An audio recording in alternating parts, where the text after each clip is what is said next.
Hi, grant writing class. I'm so sorry that I couldn't meet with you last week, so I created this video to make up some of the material that I would have covered. And that has to do with your final portfolio, which I'm sure you're thinking about as the weather turns to springtime or is supposed to turn to springtime. So I'm going to go over the final portfolio requirements, focusing on the cover letter. So that's why that's in red here. It's about 1.5 to 2 pages long.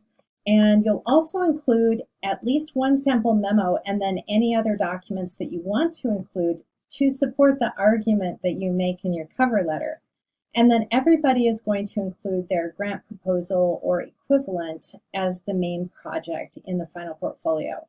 So typically this is going to include an introduction, the current situation or problem need, the project plan or methods, the qualifications of the people involved, a budget of some kind or costs and benefits, and a conclusion.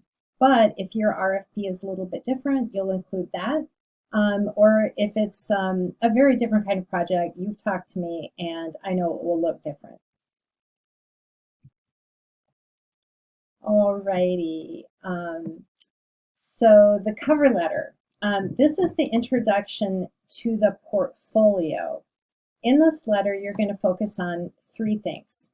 The first is illustrating how you met the outcomes for the course. The second is reflecting on the degree to which you met your own personal goals that you set at the beginning of the class. And then the third is arguing that you have achieved growth as a writer. So let's talk about the first one, illustrating how you met the outcomes for the course. The course, if you remember way back to the middle of winter on the syllabus, we went over the general education outcomes and also the English department outcomes. So this course fulfills both.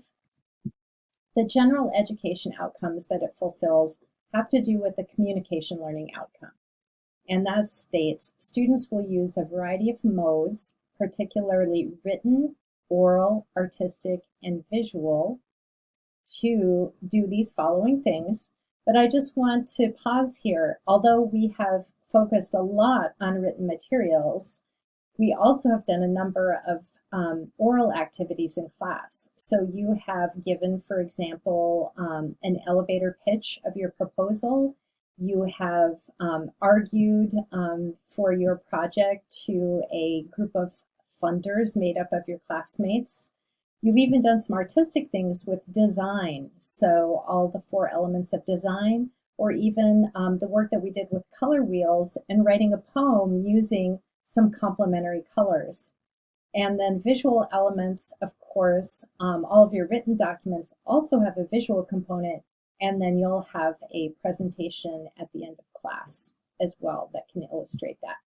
But what these modes should be doing is effectively communicating analysis, knowledge, understanding, expression, and or conclusions, skillfully using high quality, credible, relevant sources, demonstrating appropriate conventions in a variety of communication situations. So for example, when you're writing a letter, you're using a letter format, and when you're writing a memo, you're using the memo conventions, and also demonstrating the ability to communicate effectively with diverse audiences in a variety of contexts. So fortunately, we have a diverse class, so it's very easy to show how you've met that last outcome. But many of you are also networking or making connections outside of class related to your project, and you should definitely include those audiences as well. If you've had somebody look over part of your documents for the class, or you've had a meeting with someone, you can include that as well. Here's an example from a previous class of a student meeting the general education outcome in the cover letter.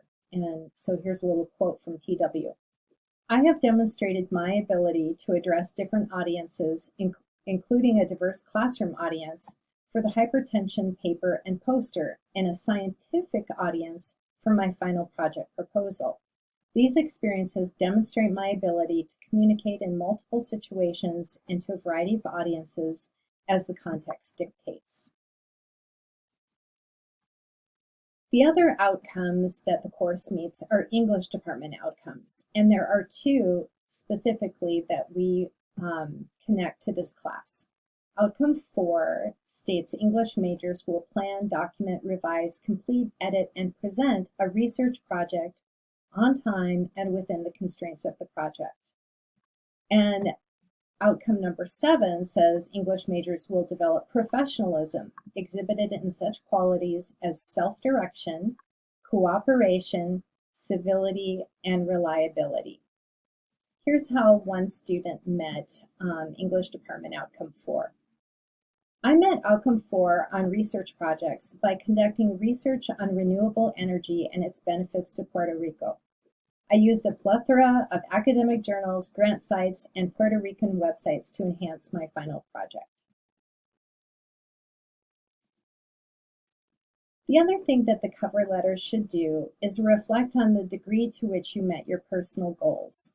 I believe it's really important that we set our own goals for the learning.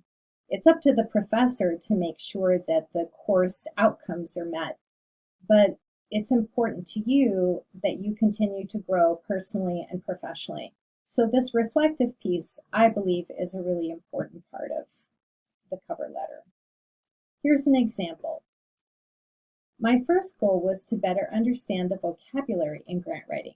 I never knew the different sections of grant writing or what content should go where. I can confidently say that I know the parts of writing a grant. This is shown by the sections in my final proposal, and that was written by HB. The third thing that the cover letter should do is argue that you have achieved growth as a writer. So here's a lengthy example also from a former student.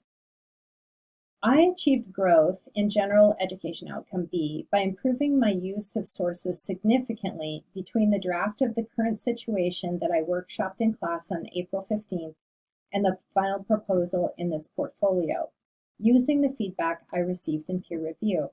Specifically, in my workshop draft, I had sentences like these. Educational experts agree that after-school programs are well worth the cost, without any actual research to back up the statement. I used the skills I learned from the Eightfold Path to Searching to find more research about after-school programs. This strengthened my final project overall. Here is a specific example. After-school programs are well worth the cost, according to a report on more than 60 after-school programs with evidence of effectiveness strong enough to meet the standards of the federal Every Student Succeeds Act. Neal, Wilson, and McClanahan, 2019. So what this student did in meeting that personal goal as well as an outcome goal was connecting evidence to claims. So here's how it sort of breaks down. A claim might be after-school programs help to reduce inequities, provide excellent academic, social, and psychological benefits, and produce a high economic return on investment, or ROI. So some evidence to support a claim like that could be this. Culturally based after-school programs lead to more impactful learning for immigrant Latino youth. And that's the site for that is Landru 2014. Now, sites don't just stand by themselves. You have to do something to connect the evidence to the claim, and that's commentary that you write. So here's what the student wrote.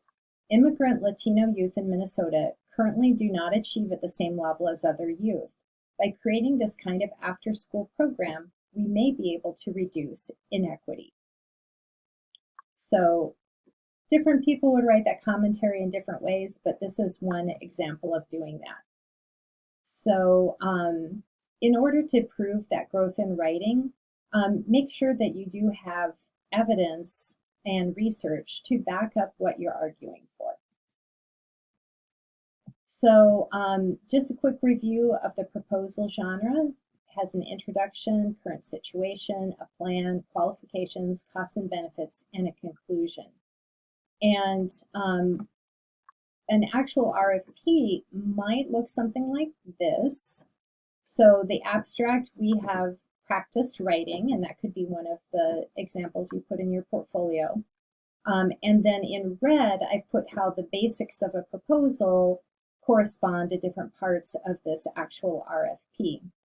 So you will need to include the RFP in your portfolio somewhere as a link, or if it's short, as a document. Okay, that's it for now. And if you have any questions, of course, don't hesitate to contact me. Good luck.